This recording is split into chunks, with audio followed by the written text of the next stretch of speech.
Here are the 6 most underused Notion features that you should try out. So I've been using Notion for years, and there's a few tools that I use every single day, but I found that there's a few that I really don't use enough. And I'm guessing you'll probably have the same list of me of features that you're just not using. Now normally I'll build like a task dashboard or a notes dashboard or a project management dashboard from scratch.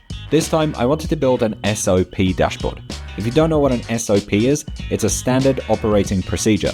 So having an SOP dashboard basically just means having a singular place where you can write down the step-by-step instructions that you're doing for tasks. Now this dashboard will be pretty simple to build, to be honest, but this video is less about building like the coolest, most complex system and more about learning these 6 Notion features that you're probably not utilizing. So subscribe for Notion tutorials. Let's dive in. So this here will be our SOP dashboard. So I'll just write SOP. Now what I'm going to do is start by making a gallery page. So right now we won't learn any of these new skills, we'll just set up our dashboard. I'll click here on New Empty Database and type SOP. So let's say the people you work with all want to book meetings, but they all have vastly different ways of doing it. Well, what you could do is write instructions, instruction 1, instruction 2. This is obviously good and there's nothing wrong with it, but what you could do instead is /audio. So this allows you here to upload an audio file. So you could simply record a clip of you talking and then upload this as an MP3. I don't think I've ever seen anyone talk about this feature here, but it's actually really useful, especially for simple stuff like this. If you've got some rules for how to book a meeting properly and you're short on time, just upload an audio file. All right, the next one here is kind of similar. Let's say you have how to make a presentation. So at work, everyone's making presentations, but they all look vastly different. Well, again, what you could do is write instruction 1, instruction 2. Well, what you could do here is / and this time upload a file. So you can attach a file directly in here. Now, one thing to point out, if you don't have a paid Notion account, they can only be up to a certain size. But if you're paying for Notion, you can upload much larger files. So you could attach this file here, and this could be download this presentation template. And that is being housed here in your SOPs. And remember, you don't just have to attach it here directly onto the page, you can actually attach it in your database. So if you click here on Add Property, then here you can see Files and Media. So in this SOPs document, you could upload it here. You could also embed it if it's somewhere else, such as a Google Drive or something like that. All right, let's say you have a bunch of different SOPs in here, and on another page, you have this report here. And someone's writing a really, really important report. And here they reference the presentation needs to be good. So make sure you use the template. Well, what you can do here is / and write link. And you can actually link to a specific page. So if I click here on link to page, I can just search for that specific page. So here I can see how to make a presentation. So in this report page now, I am linking to this page here. As you can see this little icon here, that means that it is a link. This means this here is not the actual file. So if I want, I can delete that link. And that is not deleting the document, it is simply deleting the link. And the cool thing about these links is I can click here and then directly open up that page. Now the reason this works is this here is a page and this here is a page.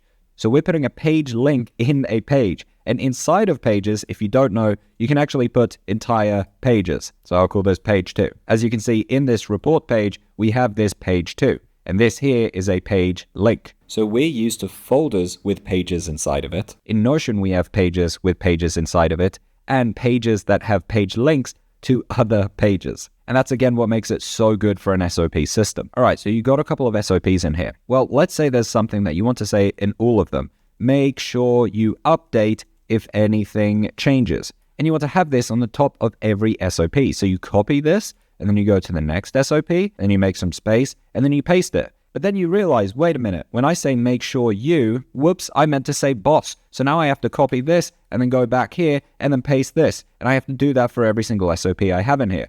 Well, what you could do instead is use this next feature.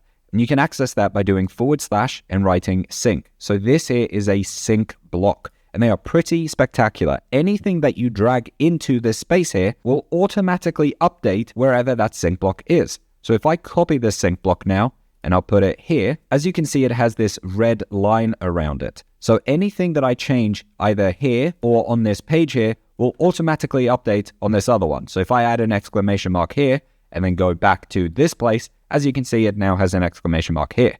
Anything you do in one sync block automatically updates on the other sync block, which means if you have something at the top of every page, instead of copying and pasting it, Instead, you'll just have this sync block here. This has so many practical advantages. All right, the next one here is a crazy one that you've probably never even heard of before. Let's say you have this how to book meetings thing, and you want people to follow a specific step-by-step process.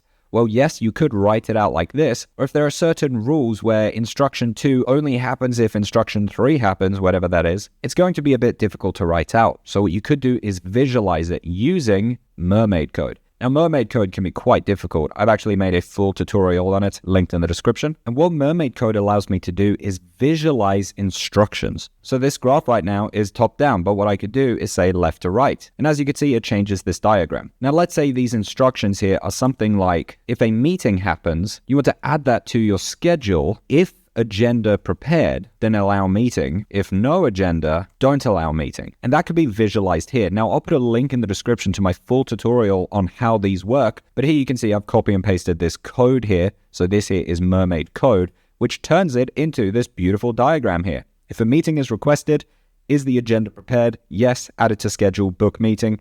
If not, then meeting is not allowed. And this here is being visualized from this code here. Mermaid code is an incredibly underused Notion feature, and if you want to see a full tutorial on that, I'll link it in the description. All right, for this last one here, on this how to book a meetings page, we have a lot of stuff going on. It's a lot of scrolling. So here we have the instructions, here we have an audio file, and down here we have the flowchart. That's so much scrolling, you know. How are we going to save time? Well, what we could do is at the top of the page here, add this thing called a table of contents. So this table of contents here will automatically pick up from the headers that are on this page. So right now, instructions isn't a header. Audio isn't a header. These here are simply just text. But if I click on these 6 dots next to it, what I can do is turn into, and I'll make this into a header 1. And as you can see, it says instructions here. If I change audio here into a header 1, it says audio. Now, one thing to bear in mind is if I now change flowchart here into a header 2, as you can see, flowchart now appears underneath audio. That is because a header 2 belongs inside of a header 1. And the same thing here goes for header 3s. If I make this a header 2 and then make this here into a header 3, as you can see, it goes instructions, audio, flowchart. And this is going to save me with scrolling because what I can do is simply click on the header and then it will automatically scroll down to that section. So they are the 6 most underused Notion features that you should be trying out, and specifically how to add them to an SOP dashboard. There's a link in the description to my Notion course, or if you want my all-in-one Notion template, then click on this video here. Thanks so much for watching. I hope you found this useful.